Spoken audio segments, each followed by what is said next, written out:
But there are people who have in our group who had some expertise with technology development and said, well, you also want to have the developers, the technology developers at the table too, with the end users, so they can listen to this kind of a dialogue and help to build the device. We went from that sort of conversation to the idea that, which had actually been tried by Zero Divide, of focus groups across a geographic region, and this could be statewide or even nationwide, and asking nonprofit organizations within those respective regions to convene people from the communities and ask them, what do you want? What does eHealth mean to you? We started talking about a broker. So I think what we were doing was automatically coming back, well, not automatically, after a little bit of thought and discussion and continually to circle around some of the problems, we started talking about a human being or an automated system that would be available to help individuals navigate and translate the data sets or the resources that are available to them. So the term broker came up, kind of like a librarian. So there is this network of institutions across the country called libraries that are looking for a reason for their existence, and in the coming years, in this age,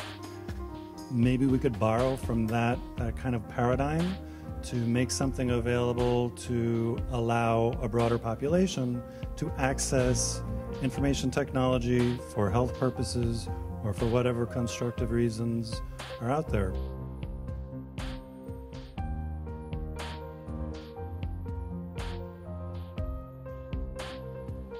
The idea is that eHealth is meant to lead to better health outcomes, not better health care, better health outcomes. And better health care is one of those intermediary factors that leads to the better health.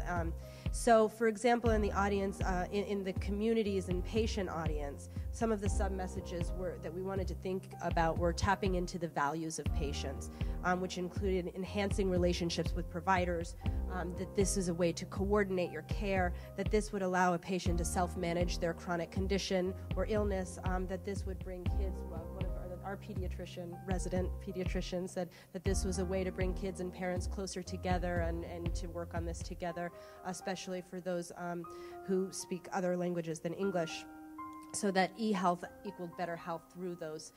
different venues. The other piece that I think is important, and I think has been raised in several of the groups, was around this idea of social determinants. And the idea for that is that the message of really being able to connect and link community and social resources to the health care, and I call it an enterprise because that's where we're putting all the stake and all the money. But the truth is that if we can actually use eHealth to better connect communities and better connect social resources for patients and provide that as an incentive for patients to actually use this, we're going to actually see the better health outcomes that we're seeking. Because obviously we're not seeking it through health care. We're trying to seek it through also these social determinants, and how do we actually link those social and community resources in a way that would be efficacious for patients and consumers.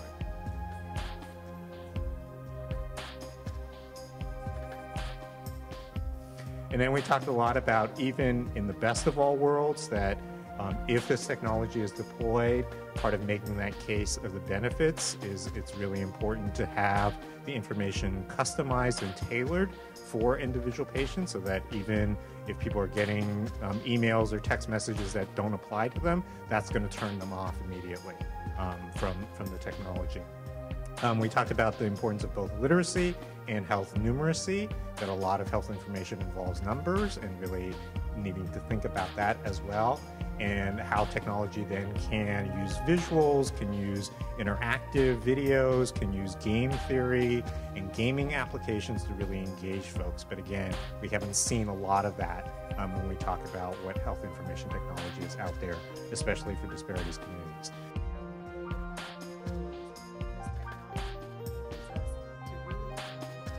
You would legitimate the point of view. Instead of sort of a top-down approach, you'd have a bottom-up approach about, this is what we've been waiting for all this time, if you will just bring it to us. One way of calling that is an incubator for the underserved.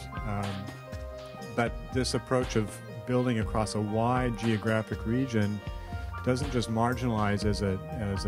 sort of the incubator of the underserved, but it actually says this is a broad community. So as one person in our group said, this is really an incubator for the whole insured population. It's been our great privilege to work with Zero Divide on offering this session today.